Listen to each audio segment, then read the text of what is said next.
حدیث نمبر 1064، اگر کسی کو وکیل بنایا جائے کہ میرا یہ کام کر دے، اس کو کہتے ہیں وکیل بنانا.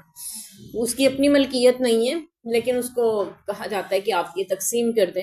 جیسے اکثر مدارس وغیرہ میں ہم یہ دیکھتے ہیں کہ کوئی شخص آپ کے لیے کوئی چیز کھانے کی بھیجتا ہے تو آپ کسی ایک کو کہہ دیتے ہیں کہ ان سب میں تقسیم کر دیں. تو جس کو کہا جاتا ہے اس کا مطلب ہے وہ وکیل بنا دیا جاتا ہے. وہ وکیل کا مطلب مقرر کر دینا اس کے اوپر، ٹھیک ہے، اس کو آسان طریقے سے پہنچا دے لوگوں تک. تو اس کے متعلق یہاں پہ ایک حدیث بیان ہو رہی ہے. عقبہ بن عامر رضی اللہ عنہ فرماتے ہیں نبی اکرم صلی اللہ علیہ وسلم نے انہیں کچھ بکریاں دیں تاکہ وہ صحابہ اکرام میں تقسیم کر دیں. تو تقسیم کے بعد بکری کا ایک بچہ باقی رہ گیا، یعنی ایک چھوٹی بکری باقی رہ گئی. تو انہوں نے نبی پاک صلی اللہ علیہ وسلم سے اس کا ذکر کیا کہ اللہ کے رسول سب تک میں نے پہنچا دی ہے، لیکن یہ ایک بچ گئی ہے. تو آپ صلی اللہ علیہ وسلم نے فرمایا تم اس کی قربانی کر لو، یعنی تم اس کو ذبح کر لو اپنے لیے. تو یہ آپ نے اس کو دے دیا. تو یہ یہاں سے پتہ چلا کہ آپ کسی کو بھی اپنا نائب قائم مقام مقرر کر سکتے ہیں کہ وہ آپ کی طرف سے یہ کام کر دے. اور یہ تمام معاملات میں ہے. نبی پاک صلی اللہ علیہ وسلم سے ہم نے نکاح کے بارے میں بھی پڑھا تھا کہ اپنے صحابی رسول کو جب نکاح فرمایا تھا حبیبہ رضی اللہ عنہ سے، جو کہ حبشہ میں ہجرت فرما کر گئی ہوئی تھی، تو نائب اور وکیل بنا کے بھیجا تھا. اور وہیں پہ نجاشی نے آپ صلی اللہ علیہ وسلم کے خطبہ نکاح پڑھا تھا، اور حضرت حبیبہ رضی اللہ عنہ سے آپ صلی اللہ علیہ وسلم کا نکاح ہوا، اور پھر وہیں سے وہ رخصت ہو کر مدینہ تشریف لائی تھی. تو تمام معاملات میں، لین دین کے معاملات ہوں، نکاح کے معاملات ہوں، یا کوئی اور آپ کام کرنا چاہ رہے ہیں، تو اس کے بارے میں بھی کسی کو بھی آپ نائب یا وکیل اپنی جگہ پر مقرر کر سکتے ہیں. اللہ عالم. حدیث نمبر ہے 165. حضرت کعب بن مالک رضی اللہ عنہ سے روایت ہے کہ نبی پاک ان کے پاس کچھ بکریاں تھیں جو صلاح نامی پہاڑی پر چرا کرتی تھیں. تو ہماری ایک لونڈی نے ہماری کسی بکری کو مرتے ہوئے دیکھا، تو اس نے ایک پتھر کو توڑ کر اس بکری کو اس پتھر سے ذبح کر دیا. سیدنا کعب رضی اللہ عنہ فرماتے ہیں کہ اس کو نہ کھاؤ جب تک میں نبی پاک صلی اللہ علیہ وسلم سے نہ پوچھوں، یا یہ کہا کہ نبی پاک صلی اللہ علیہ وسلم کے پاس کوئی آدمی بھیجا ہے اس کے بارے میں پوچھ کر آئے. جب تک وہ خود دریافت نہیں کرتے تو آپ نے فرمایا کہ اس کے کھانے کا، یعنی کافر بھیجا تو آپ نے پھر اس کے کھانے کا حکم صادر فرمایا. اس سے 2-3 مسائل ہمیں مل رہے ہیں. ایک تو یہ کہ اگر کسی کو نائب بنایا گیا ہے، مقرر کیا گیا، جیسے چرواہا مقرر کیا، وہ بھی ایک طرح سے نائب ہوتا ہے کہ آپ کی جگہ پہ وہ آپ کی بکریوں کا، آپ کے جو بھی گائے بھینسیں رکھی ہوئی ہیں، جو بھی آپ کا کاروبار ہے، اس کی دیکھ بھال کر رہا ہے، اور اس کو نقصان کا اندیشہ ہے. جیسے کوئی بکری مرنے لگی تھی یہاں پہ، تو لونڈی نے اس کو پتھر توڑ کر اس کی نکیلی حصے سے ذبح کر دیا. تو اسی طرح یعنی اس کو نقصان سے بچانے کے لیے استعمال میں لایا جا سکتا ہے. جیسے ہمارے بڑی بڑی جو یہ ہوتے ہیں ڈیری فارمز بنے ہوئے، وہاں پہ جن کو رکھا جاتا ہے، مقرر کیا جاتا ہے، وہ دیکھتے ہیں کہ کسی کا گوشت اس قابل نہیں ہے کہ اس کو باہر بھیجا جائے، تو وہ اس کو ذبح کرتے ہیں، مدارس میں بھیج دیتے ہیں کہ عام لوگ تو کھائے جا سکتے ہیں، لیکن ایکسپورٹنگ کے قابل نہیں ہے کہ وہاں جانے تک یہ خراب ہو سکتا ہے. تو یعنی وہ اپنے تئیں یہ خدمت سر انجام دے سکتے ہیں تاکہ اس کو ضائع ہونے سے بچایا جا سکے. اسی طرح شادی حال میں اکثر ایسا ہوتا ہے، کھانا بچ جاتا ہے تو وہ اس کو ضائع ہونے سے بچانے کے لیے ایسی رفاہی فلاحی اداروں میں بھیج دیتے ہیں تاکہ وہاں پہ لوگوں کے استعمال میں آ سکے. تو یہاں پہ بھی یہ بات ہمیں مل رہی ہے سنت سے کہ آپ ایسا کر سکتے ہیں، یعنی نقصان سے بچانے کے لیے. ضائع بھی ہونا ہے نا اس نے، تو اس سے بہتر ہے کہ آپ اس کو ضائع ہونے کی بجائے کسی تک پہنچا دیں، ضرورت مند تک، تاکہ وہ اس کو صحیح طرح سے استعمال میں لا سکے.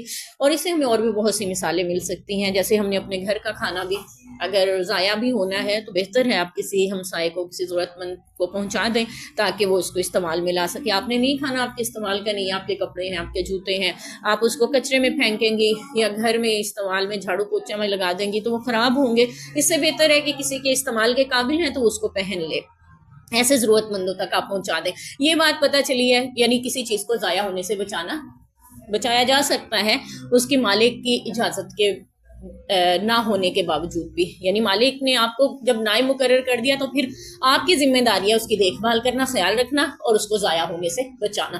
تو یہاں پہ بھی یہ پہلا مسئلہ ہمیں پتہ چلا. اور دوسرا یہ کہ پتھر سے بھی ذبح کیا جا سکتا ہے. پتھر کی چھری تھی، یعنی اس نے پتھر کو اس طرح سے تراشا، توڑ کے کہ اس کی چھری بنائی پتھر کی، یعنی چھری کی طرح نوکدار تیز بنایا.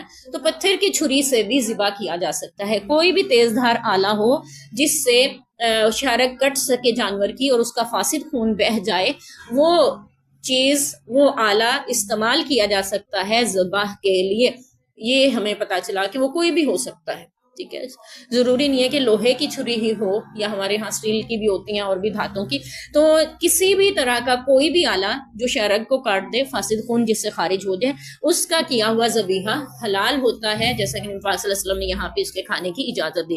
اور تیسرا بڑا اور اہم مسئلہ جو ہے وہ یہ ہے، کیا خاتون کا ذبیحہ حلال ہے یا جائز ہے؟ کیا کوئی خاتون ذبح کر سکتی ہے کسی جانور کو؟ تو خاتون کا، عورت کا یا کسی لڑکی کا ذبح کیا ہوا جائز ہے، اس کا کھانا حلال ہے یا نہیں، یہ مسئلہ بھی ہمیں پتہ چلتا ہے۔ دراصل ہمارے ہاں ایک فقہ رائج ہے، واللہ اعلم اس میں کس حد تک صداقت، لیکن سنا ہوا ضرور ہے کہ اس کے مطابق عورت کا ذبیحہ حلال نہیں ہے۔ جس طرح عورت اذان نہیں کہہ سکتی، امامت نہیں کروا سکتی، اور یہ اقامت نہیں کہہ سکتی یعنی مردوں کی جماعت کے لیے، تو اسی طرح اس کا ذبیحہ بھی وہ نہیں کر سکتی ہے۔ جبکہ حدیث پاک سے ہمیں مل رہا ہے کہ وہ لونڈی تھی، خاتون تھی، لڑکی تھی، اور اس نے ذبح کیا اور آپ نے اس کے کھانے کا حکم صادر فرمایا۔ اور یہ بھی احادیث سے ملتا ہے کہ آپ صلی اللہ علیہ وسلم نے یہ جو فرمایا کہ اپنی قربانیاں تم خود کرو، یا یہ بھی حدیث پاک کا مفہوم آتا ہے کہ اپنے خواتین اور بچوں کو سامنے رکھو جب قربانی ہو رہی ہو، یعنی تاکہ ان کو پتہ چلے، یعنی اس کا مفہوم ہمیں یہ ملتا ہے تاکہ ان کو پتہ چلے کہ اللہ کی راہ میں قربان کیسے ہوا جاتا ہے، اور انہیں یہ یعنی اللہ کی راہ میں قربان کیسے ہوا جاتا ہے، اور یہ بھی پتہ چلے کہ اللہ کی راہ میں قربان کیا کیسے جاتا ہے، ٹھیک ہے۔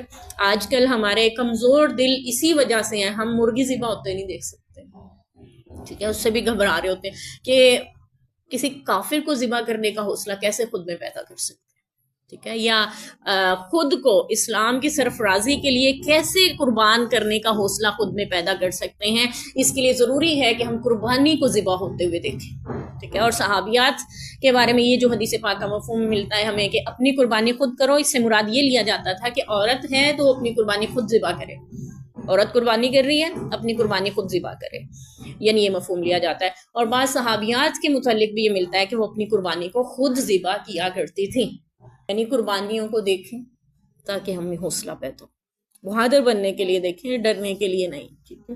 اور قربانی کر کے ہمیں پتہ چلے کہ اللہ کی راہ میں قربان کیسے ہونا ہے اور اللہ کی راہ میں قربان کیسے کرنا ہے۔ تو بہرحال ان تینوں مسائل کا ہمیں یہاں سے حل ملا۔